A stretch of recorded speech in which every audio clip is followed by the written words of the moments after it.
Okay, let's get back to this end of this Jacinta video where we looked at her working with the Peter Dutton crew. Now, we'll look at Peter Dutton later, and the money that he gave away to a company with no staff and no infrastructure to be able to do any company things. It was like they were giving away money through the back door of something, or setting something up that hadn't even been created yet. There's a better way forward. Can we explore that concept as well, Jacinta? If the voice is defeated, what will you, Peter Dutton, and your colleagues be proposing? Well, again, I think I've touched on it, the fact that I'd like to fix the structures that currently exist and apply a lot more accountability. See, they never get to the point, do they? What structures are you talking about? The Constitution itself that you've been trying to undermine with a different faith under Section 116 of the Constitution, going against your very jobs? Even in the executive branch, you're obligated to Section 116, and the executive branch is obligated to something higher in the reliance of a blessing of Almighty God. And you have this sort of conundrum where you continue to just speak rhetoric, Pauline. Look at Jacinta just speaking rhetoric. She's not being on point about any of the things that she wishes to specifically change here or attack or tackle in her position as senator.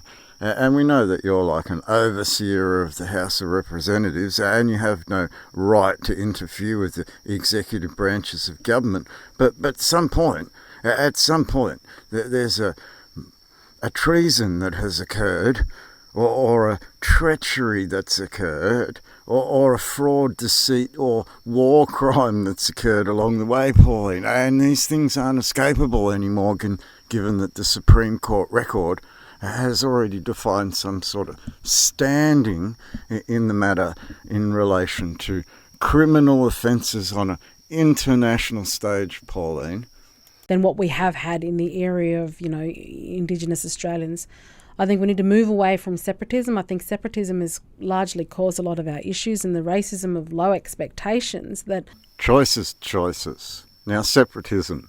You have a choice of sovereignty to return back to 1966 and recognised as the tribes you were on the land at the 1907 entry of the Great White Fleet, or then join the Commonwealth under the referendum 1967 and be counted as everyone else in the Constitution as equal under the pleasure of the Crown, under the pleasure of the Crown. Now, what kind of segregation are we talking about if you're not equal? And we're now talking about monetary finances that have been given to you at an unequal proportion, wherein you've got more than everyone else in the country relative to your equal portion here.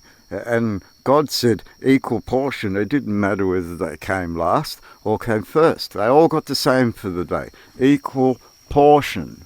It's a beneficial interest. It's a beneficial interest that you've been given more of than anybody else. And then talk about segregation when you've been treated special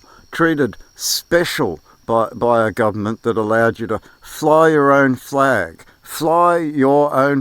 and trash ours at the same time, and trash ours while they administered our Constitution.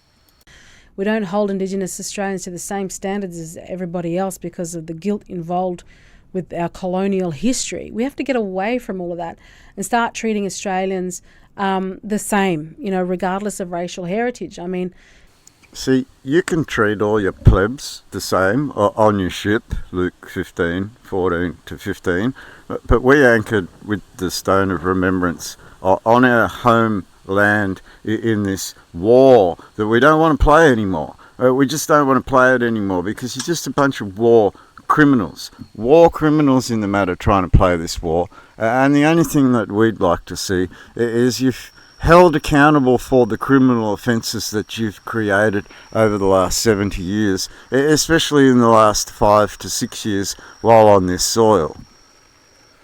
You know, I grew up in a town that accepted everybody regardless of race, and the opportunities that came to me, I took up because I'm a human and I'm capable of doing so.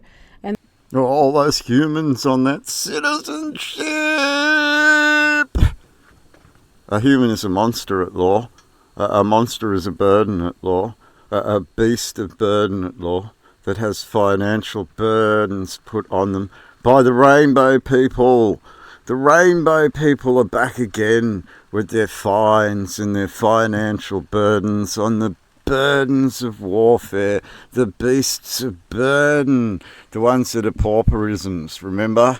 The ones that keep going, can I please have some more, sir? they're the sorts of standards we need to apply across the board.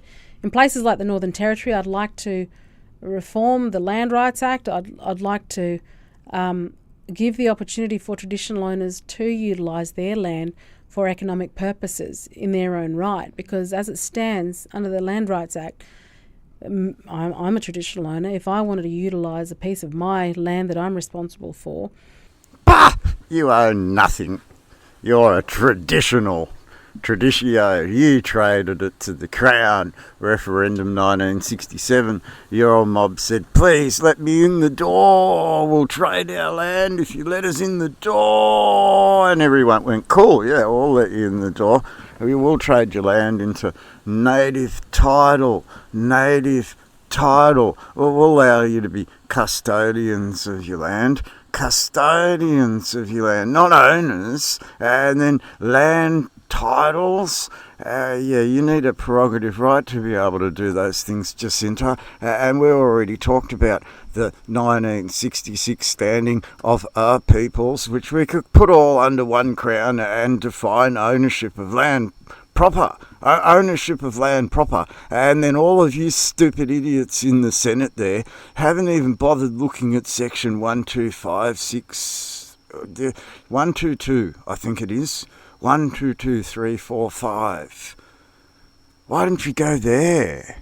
Why didn't you go there? Why didn't you even brain flip into that instead of undermining the executive branch of government on behalf of some foreign vessel that arrived here in 2018? When we sealed a prerogative right in 2015. 16, 17, 18, 19, 20, 21, 22, Pauline. So we have the ability to do these things if you'd only recognise what this monster's doing on our land. Did you look at the Kuranda Range yet, Pauline? Go look at the Kuranda Range. That's what the monsters are doing on the land here, Pauline. To do something like build a bakery to create jobs and, become part of the economy, I have to apply for a Section 19 lease to the Central Land Council, and then the determination is made by, a group of affected persons, and that could be absolutely anybody these days. So, oh, I see what you did there. Inside joke, right? Inside joke. Still having a hard time, but we'll get there. Inside joke. Provides activists, to participate in activist warfare against opportunities that might come along for Indigenous Australians who want to do mining on their own country and those sorts of things, I see what you did there too. I totally see what you did there too. Well done, Jacinta. Well done. Open your mind. We've got in remote parts of the Northern Territory socialist enclaves. If you want to see socialism at work, go to a remote Indigenous community. They're cut off from the rest of the country. They're treated differently. They're dependent on welfare. And we need to move away from this welfare model. It goes deeper than that, Jacinta, because you only need to go and have a look at Mossman Gorge and see what they did with the massive tourism centre out the front. And you sold your culture. And this is what we have a problem with, is that you didn't say, come and look at the things that are around me and celebrate them with me and create an economy around those things. No, you treated those things as the product. And because of that, when the tourism went away, the product could no longer be sold. And then you relied on the dancing for a coin with the government. And that's what the government planned on your people all along, to get to this point of undermining you all, to undermine everything. And we're starting to see it, and you're starting to open your eyes a little bit to what's going on around you. And provide the opportunity for Indigenous Australians to participate in the economy, to be job creators, to have a go at being local business, small business owners, family business owners. If they fail, let them get up and have another go. This is how it's done. Bingo. We see that a lot up here. Like, I'm in a remote area, which is not the city. So yes, we already do these sorts of things, and we don't talk like this, and we don't treat each other like this, and we sort of have a comfortable life, be able to talk to each other in town and say g'day and do things together, and you treat it like this from your politics. Honestly do. It's Lydia seeding this stupidity across the country from this East Coast mentality where she's played into the hands of all of those greeny hippie type white people and not seen the reality of the desert or the Cape or, Western Australian desert or any of these regions. She's never put foot on that soil in her life probably to be able to define what living out there looks like. Well, just jump on a plane, have a meeting like a politician and go back home again. But as it stands right now, traditional owners don't even have the opportunity for private home ownership.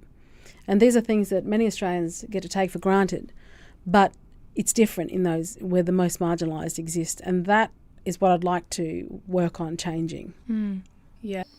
Trying to give a home to a man that pulls it apart and turns it into firewood. Trying to give a home to a man that hangs a kangaroo on the ceiling fan, letting the blood go woo all the way around the room. Right? This is not what we're talking about. The jobs and all of this sort of stuff, is this in their mentality to do this from the bush? And then what sort of wants would you need in comparison? This is the thing that we don't look at. And you all try to treat everyone as the citizen from your little citizenry world without looking at the gods and what they offer you in your culture. Your total culture is being thrown out the window for you to play citizen. Now, we all agree that you should be able to join the trade world and run companies and own land in the Crown, which nothing stops you from owning land in the Crown. It's the financial side, isn't it? It's the not using your own land because all of these corporations came along and all of these Aboriginal land councils were set up, and we could ask you what happened to the money in the Larrakia Land Council, can't we? Yeah, so good you're shining a light on that. It's really hard because I've had a lot of chats with people my age, I'm 20 years old, and a lot of well-meaning people who genuinely want to do what's best for Aboriginal people, but they also carry with them a lot of guilt and sense that they've benefited from the oppression of Aboriginal people. Like, I've had people in my TikTok comments say, we stole their land, this is what they want, we should just do this. And there is a genuine sense that Australians and young Australians should feel guilty for living off the spoils of colonisation that's happened at the expense of Aboriginal people. Well, let her finish her question, but this is the lie that she's being fed, that she's very ignorant of the facts and truth in the foundations of her very own country. What would you say to young people who feel that? I'd say that's patronising towards Indigenous Australians. Ultimately, that way of thinking is relegating us to victimhood status. And that, to me, is what's more insulting. What's more insulting to me, Jacinta, is that it doesn't recognise either of our sovereignty in the matter at which this machine came here in 1967 and kicked off with them out in 1975. So these things need to be looked at. And yes, I agree with you. It puts victimhood status into it, and that's what the government seeded into a minority population, while it sold that agenda into the rest of the population that lived here, while it flooded the country with immigration like what Albo's doing right now. It's a direct attack on the recognition of two people's sovereignty, and yes, I totally agree. We don't want to be victims in this anymore, but we want to stand up and be recognised for what we were in 1966. And even if we do live under one crown, it's to be recognised that what we were in 1966 brings peace. It brings peace because that allows you to go and do things like mine your own land under the lordship and prerogative right of the crown, Jacinta. You're not that powerful as a young person. Your responsibility is to yourself. And if you can participate in your, in your community by doing the best as you can as an individual in your own right, that's the best you can do in participating in the wider, broader community. You can't change the world. You can contribute meaningfully, absolutely, but do it in practical ways. Don't do it because you're driven by this idea of guilt. Listen to the girl. Totally listen to her. Do it because you're proud of your community and you're proud of your neighbours and you love being in that community and you love being around those neighbours and help everyone build the companies they want to build and the shops they want to sell from and buy their goods and make their world turn around and make them be the things they want to be. That's the way we move forward. And if you want to change the world, if you really want to change the world, don't go where we've been. It's too hard. It will suck up your entire life to not have a life, and then it becomes your life. And then you lose your life to it. So listen to what she's saying here very clearly and be proud of standing in your community. Because that guilt is stifling. It stifles progress for everybody involved. It's not helping an Indigenous person. Feeling sorry for us does nothing for us. It also allows these Tanti activist groups to breed with the rainbow people. The rainbow people help them breed. And that's what I would say to young people. And I would also suggest know your global history. Know what's happened in the world before. Understand what's going on. Ask questions of your lecturers. Challenge your lecturers. Don't take anything on face value. And don't accept being told you're a lesser person or that you're a racist.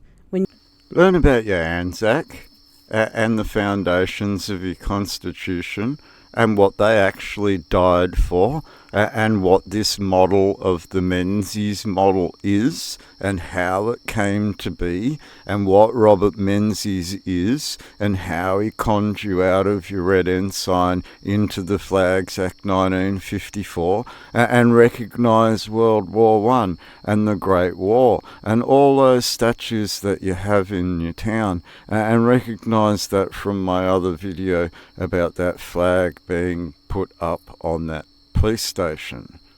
You know that you're not that. Stand up for yourself and stand up to bullies. That's what I'd suggest. We need our young people to be proud to be Australian. They just can't do that flying the flag of their government, Jacinta. It's the governance flag. It's not the flag of their king, kingdom, or them as a people at which that government is formed on the shoulder of them. Isaiah 9:6, or is it 6:9? I think it's 9:6. Because if you compare our nation to other countries around the world, we come from the greatest nation on the face of the earth.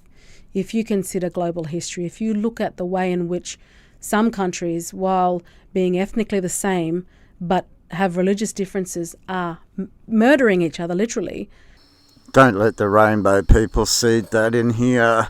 We don't want it here, do we, Jacinta? We don't want it here. We don't want the rainbow people seeding that in our country.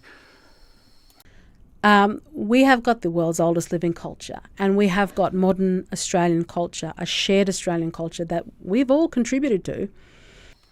We're an old warrior culture. We're called Templar, and we became Anzac, and we established a constitution in a king's domain. So when we talk about culture and heritage and the oldest, we are the newest warriors on the planet, both born from the oldest of, in the Bible they call it the knowledge of the ancients. If you go into the College of Arms, Jacinta, with your Scottish husband, and look up my name, you'll find it is of the ancient family. Whether it's those of us from the first people, whether it's those of us from, my ancestors were dispossessed of their land, brought over here as convicts as well. Dispossession has occurred the globe over. Whether you come from those backgrounds or from the migrant community, our country is remarkable because we've all contributed to our shared Australian culture and values. And if we were to be taken advantage of by other nations for sinister reasons, we have to be strong enough to stand up and be proud of who we are to fight for our country. Bravo! Bravo, bravo. At the pleasure of the Crown, Jacinta, at which you became a senator.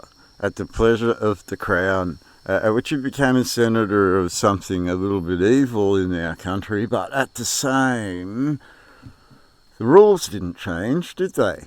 Just the debt collecting by the rainbow people, just the debt collecting by those rainbow people. So are we defending against the rainbow people? Or are they supposed to relegate themselves back to the role of peacekeeping while they get caught out in their war crimes? Jacinta, pretty funny, Pauline. Pretty funny, Pauline. We're watching. Otherwise, we'll find ourselves in grave circumstances. So that's what I'd say to young people out there. And, being a mother of 4 boys who are 24, 22, 20 and 16, I know the struggles of what it means to be young, but don't lose sight of who you are as an individual. Being the best you can be contributes greatly to society. So Jacinta, Pauline, to drive up and down that Kuranda range for me, do it a dozen times, and then when you're finished, ask yourself what you set your children up for. Just ask yourself what you set your children up for. That must have cost a couple of $2 billion to wreck a heritage rainforest for some speeding cameras and some mega infrastructure. We're talking mega infrastructure here, aren't we? What have you set your kids up for, Jacinta? Have we even looked into what we've set these kids up for, Jacinta? Would it have something to do with that book they read in their high school, Tomorrow When the Something Began? Whether you realise it or not. So powerful.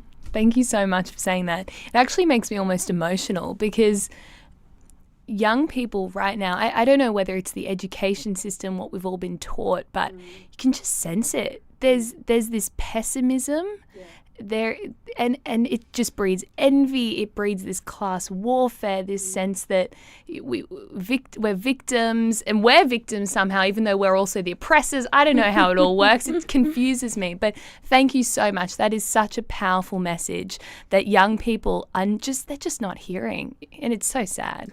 The world isn't made up of victims and oppressors. Oh, that class warfare. Wow. This is definitely a response, isn't it? This is just definitely a response. Class warfare. Might have something to do with the elbow and the Dutton and that lib-lab two-headed snake you got involved with. That's been monitoring and managing the usufruct in this country and putting it into demise.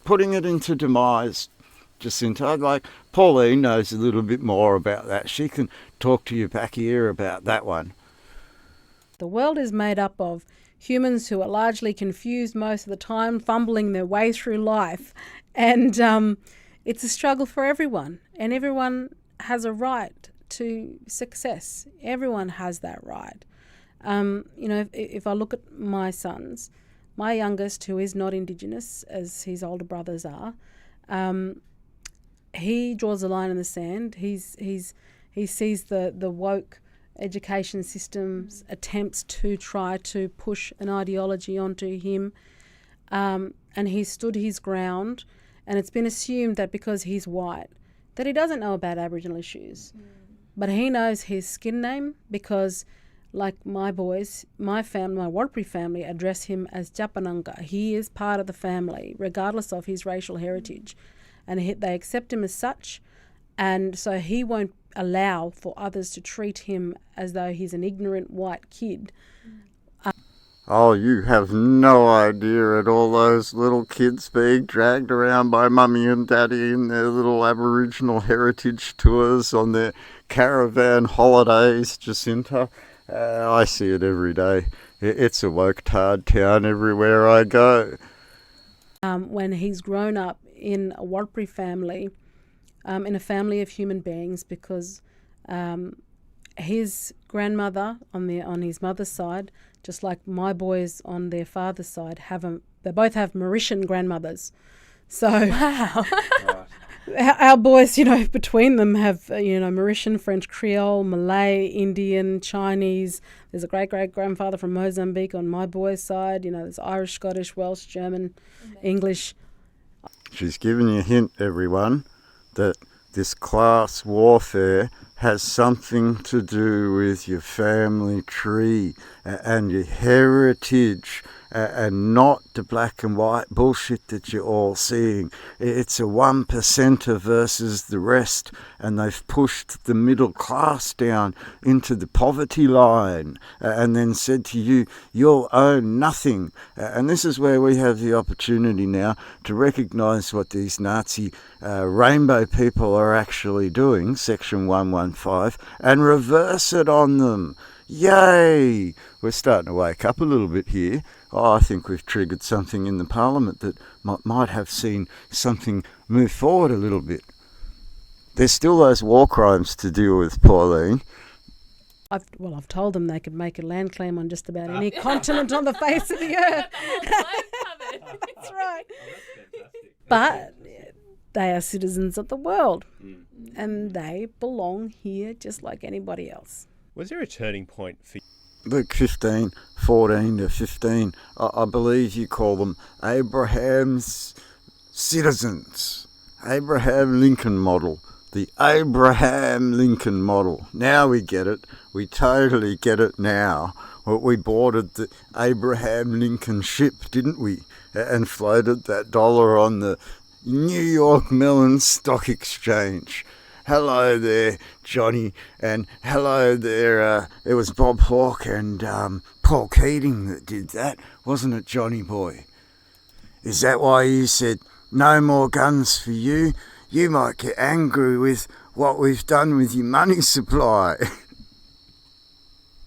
There's a great-great-grandfather from Mozambique on my boys' side. There's Irish, Scottish, Welsh, German, English. I've told them they could make a land claim on just about any continent on the face of the earth. That's right. But they are citizens of the world, and they belong here just like anybody else. Was there a turning point for Land claim.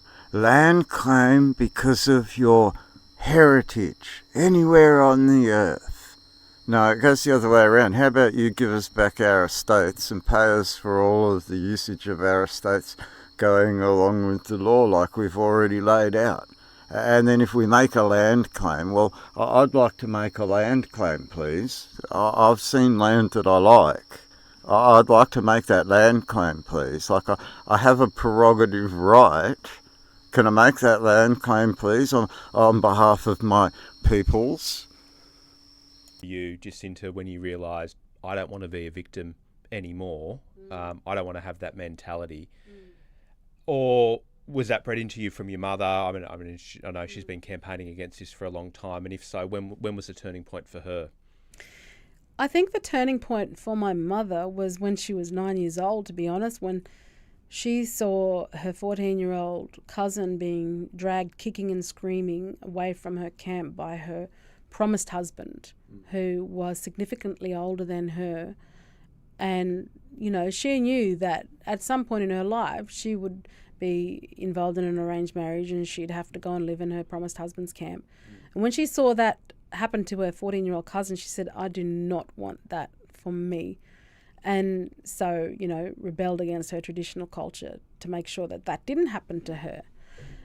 And I think also, you know, my grandparents, the fact that, you know, my grandparents were in their early adolescence when they first came across whitefellas. So, you know, they've told me stories of what it was like living out bush before white people came along, what it was like when they did come along. My grandfather at one point was arrested for spearing goat along with a couple of his kin, and they were like, you know, the historical stories, you know, you see the pictures of Aboriginal men being chained around the neck. He was literally chained around the neck, put on the back of a truck and taken from his country into Alice Springs, and then you know, forced to labour for the army and building Alice Springs. They were paid a very small income, but they were paid nonetheless. And you know, that story, learning about that story, the most significant part for my grandfather wasn't the fact that he was chained around the neck. He was just like, oh, you know, it's tough, you know, you try to kill your enemies, they try to kill you prior to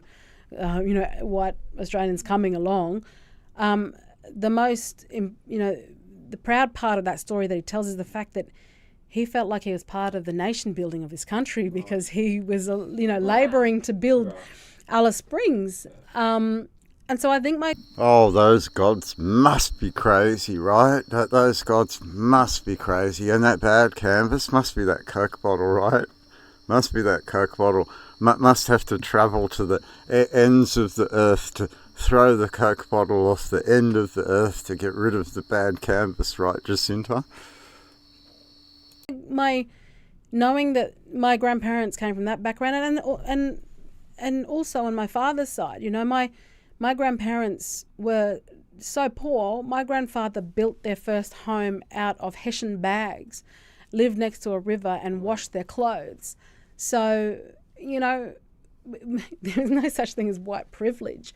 On my father's side of the family, that was the first house he built, and then he built another house when, you know, he'd worked hard enough and got the materials together and actually built their family home by hand. And you know, knowing that my great-great-great-grandmother was brought over as an orphan at 14 years old from Ireland as a result of the potato famine, her parents had died, starved to death to ensure that she could be fed and would survive. Right, so not many of you know that at the time of the Great Debates, a worldwide depression was happening because of some civil war that had been going on at the cause and hand of some bankers in the 1860s, and that caused a real problem in Australia in the 1870s and the 1880s, and this caused all the men here to start to think about a referendum debates of federation more than a referendum, which are trying to destroy those debates of federation today. And they went to debates of federation to federate a country because they were sending all of their money off to London. And they were sick and tired of sending all their money off to London when the country was in a very, very poor state. And I'd ask all of you to go out into the desert there, just go and look at the gravestones, and what you'll see is there's lots of dead children, like 7 years old, 5 years old, 10 years old, and it's all around 1880, 1890. These are human stories. This is what it means to be human. So I've always grown up understanding that life's bloody tough. It's hard. I've had to take care of infants in my family. We've, rush into a town camp at, midnight because all hell is broken loose and there's alcohol-fueled violence taking place, and my aunt and uncle have been drinking, and therefore my cousin who's 18 months old, we've got to grab him and get him out of that violent scenario. And I just remember sleeping with him in the crook of my arm all night, just wanting to soothe him and to make sure that he was safe. I've grown up with all of that, and I've seen, the effects of alcohol and substance abuse on my family. The spirit in the bottle, rather than the spirit of God, or the spirit of those Anzac, or the spirit of defending something, like being sent off to the men's shed instead. Instead of being the man of the house, they've been relegated to men's sheds. And I've always felt that I don't want to see this anymore. That's why I decided to become a parliamentarian, because I know intimately the issues that my mob face, but there are ways to deal with it, and it's just not happening because, the conversations have been hijacked by activists instead of those who are being honest about the circumstances. So they've been helped by the rainbow people, and if you only looked at Alice Springs in 2009 and all the young boys smashing the windows in the shops back then, the same thing was going on, and it was seeded by those rainbow people because they took the CCTV out of the Alice Springs Town Council, Jacinta, and they put it in the police station, and then they stopped policing everything, and then everything went to shit, just like it did last year, just like it's doing right now in southeast Queensland, just like it's doing across the board, because this is what the rainbow people do. They seed you with the woke ideology and then pull back on the policing and allow your woke ideology to destroy your own stuff. This is the planned model that they have seen come to fruition. I guess I've never viewed myself in a victim mentality, but rather as someone who was strong enough to fight for those who were, didn't have a voice or needed someone to fight on their behalf. And, maybe it's the Warlpiri, maybe it's the Irish in me, but I mean, I've had fist fights on the streets of Alice Springs as a teenager to defend my whitefellow mates from Aboriginal girls who have, berated them racially. That's pretty funny because it was an Aboriginal girl that punched me in the throat outside Bojangles. That's pretty funny. Growing up in a town like Alice Springs, you had to be tough. You really had to be tough. So I don't like bullies, and I think that has always stuck with me. And I've been a survivor of domestic violence. Following when my first marriage broke down and going into a new relationship and discovering that this person's not the person they cracked up to be, there was probably an element of feeling victimized then, but realizing that I had 3 beautiful boys that I had to be strong for, and make sure I continued to provide for them so they could be well-rounded human beings as they grew up. So wow. Let's put this into context with the couch potatoes. Alice Springs is the stabbing capital of Australia. It is a violent place. And even when it's in the calm, it can still be a violent place. Like, I've woken up in the morning and seen the blood all over the footpath, and then the trails of blood that go to the hospital, and then I've walked into town on the way to work and seen the pools of blood on the sidewalks, and known that some serious shit, as in stabby type fights, have happened overnight. And I've seen some really tragic stuff where they've attacked tourists. I've seen tourists be beaten up to the point where they've been put into the Alice Springs Hospital. So when Jacinta talks about well-rounded children growing up in that sort of environment, it's not as easy as you think it is on your little couch potato, where you send your kids down to the state school where they get indoctrinated by the rainbow people. There's a lot of anger and emotion in this debate, but what Freya and I and our listeners are hearing from you today, Jacinta, is you calmly stating your background, your story as well, and presenting facts as well. And these facts often run counter with what we're hearing a lot in the media and from other academics. And I think that's even more powerful than a lot of the emotion that's been injected into this debate. So we're really grateful for it. You're obviously a very tough lady. It's what comes from having on the ground first-hand experience, isn't it? Instead of that couch potato office kind of experience where you don't really know anything outside of the little pen you push around. Jacinta, and you're going up against an incredible lobby here as well on the other side. I know a lot of our supporters have sent in messages of support for you.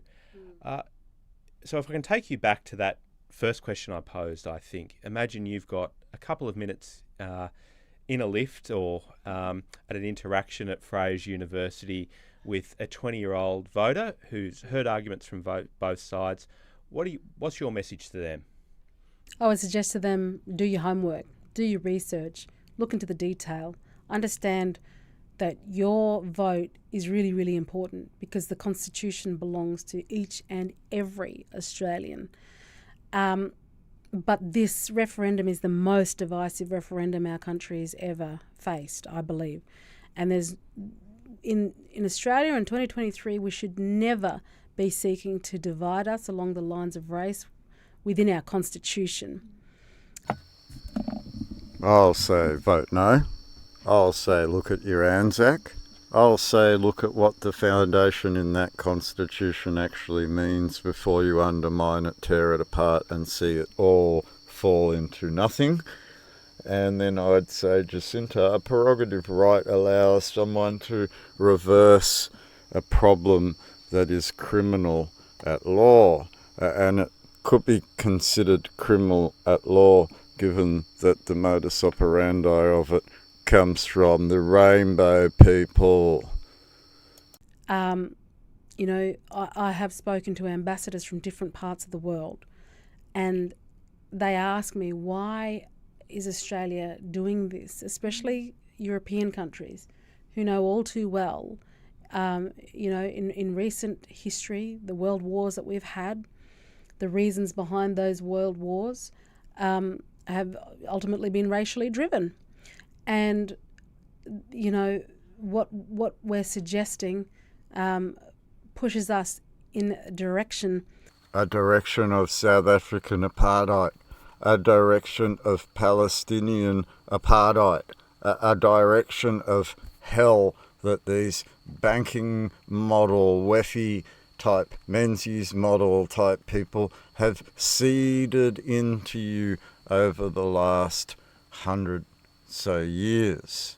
And she mentions 2 world wars here, wherein your Anzac are the peacemakers of World War One, the peacemakers of World War One that established the King's Domain for the Commonwealth of Australia in the very first place, the very anchor with the international law that you seek to undermine by this Constitution, making this Constitution unconstitutional, at law and therefore a very grave criminal offence at law, including all the treachery that's occurred in relation to the referendum itself. And this is where we could look at criminally charging Albo and his cohorts in the Rainbow People.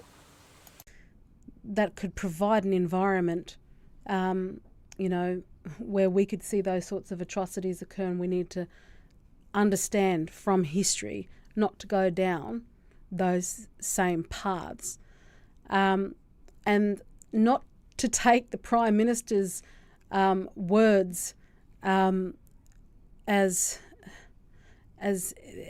they're honest in any way.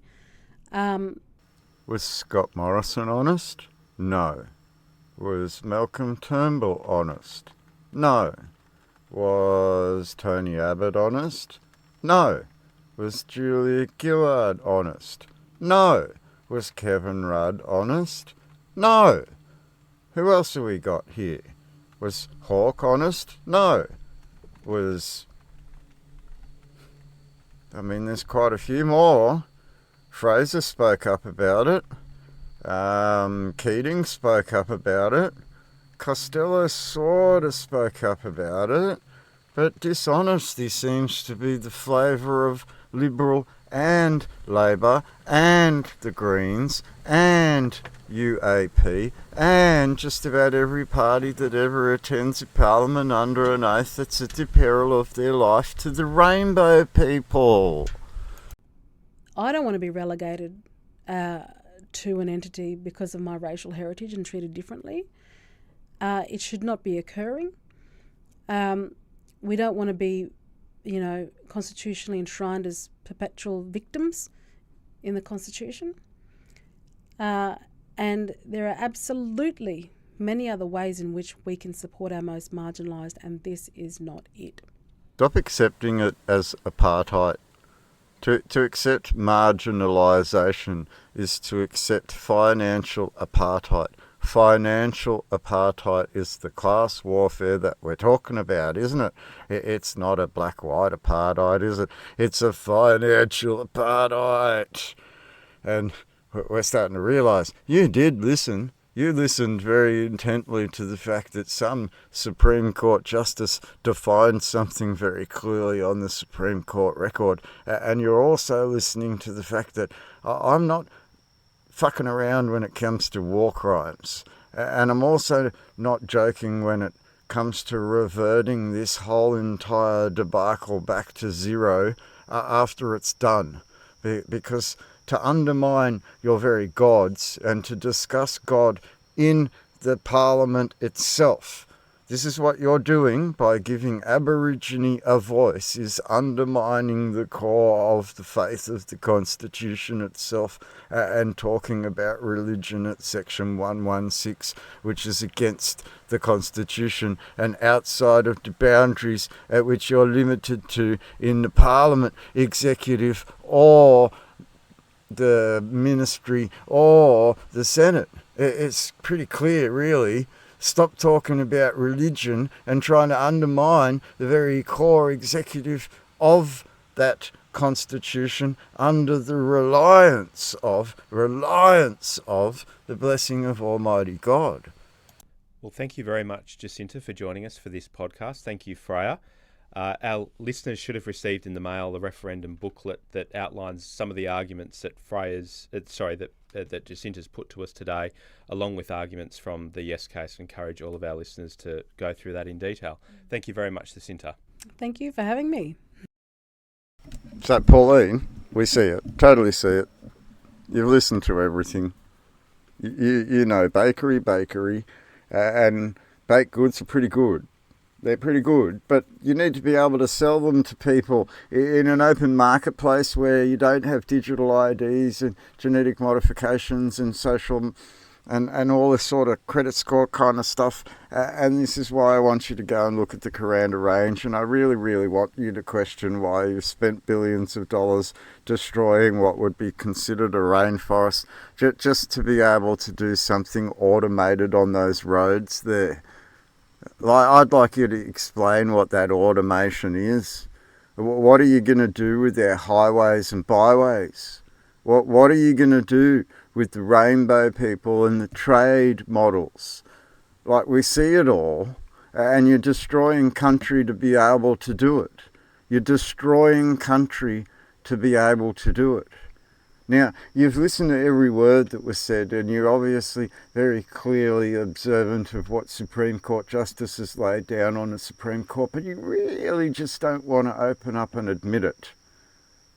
You're really trying to hold on to the Menzies model instead of recognise the curial right that was defined on the Supreme Court record and the war crimes that some of your Menzies model have participated in under that St Edward's Crown. And then there's the other model on the land as well that you peppercorn leased. Peppercorn lease. Remember the peppercorn? There's a whole problem with peppercorn.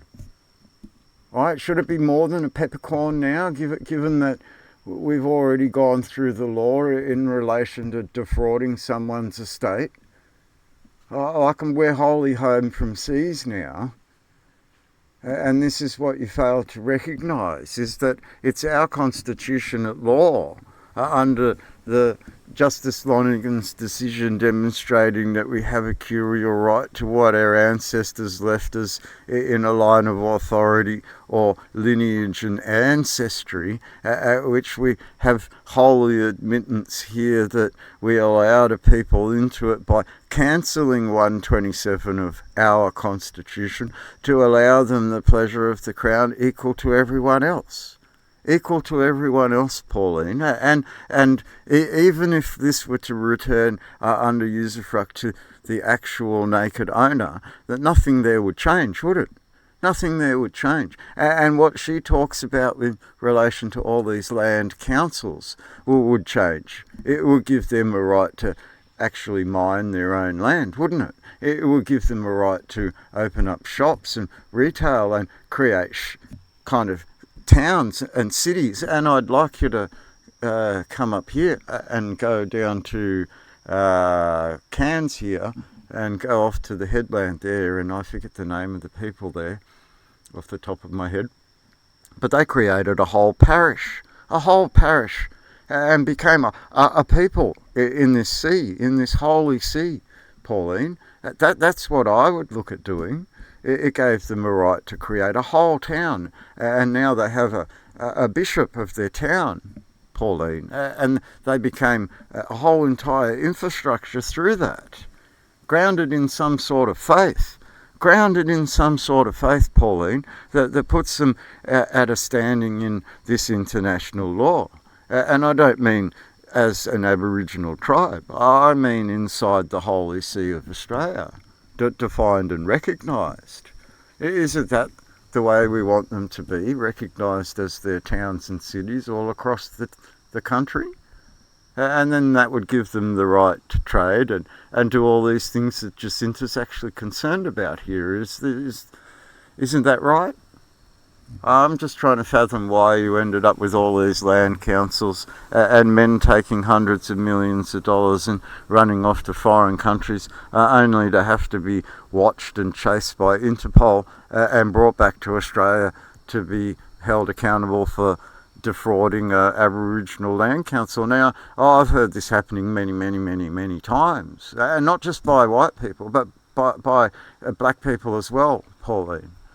So I think Jacinta's just given me one of the smartest earfuls of information that I've heard come out of a parliamentary member that is Indigenous, and I congratulate her for being truthful in the matter. I congratulate her for being truthful about what it's like to live in Alice Springs. I congratulate her for being truthful about what it's like growing up. I just flabbergasted her dad got on the TV. He didn't need to do that. You can see Jacinta's a well-rounded woman in her own right. She spoke there very competently and from the heart and with knowledge. And that makes all the difference here. You can tell she's got experience and knowledge, and that's what allows her to speak very calmly on the matter and be able to succinctly define the actual facts in the matter.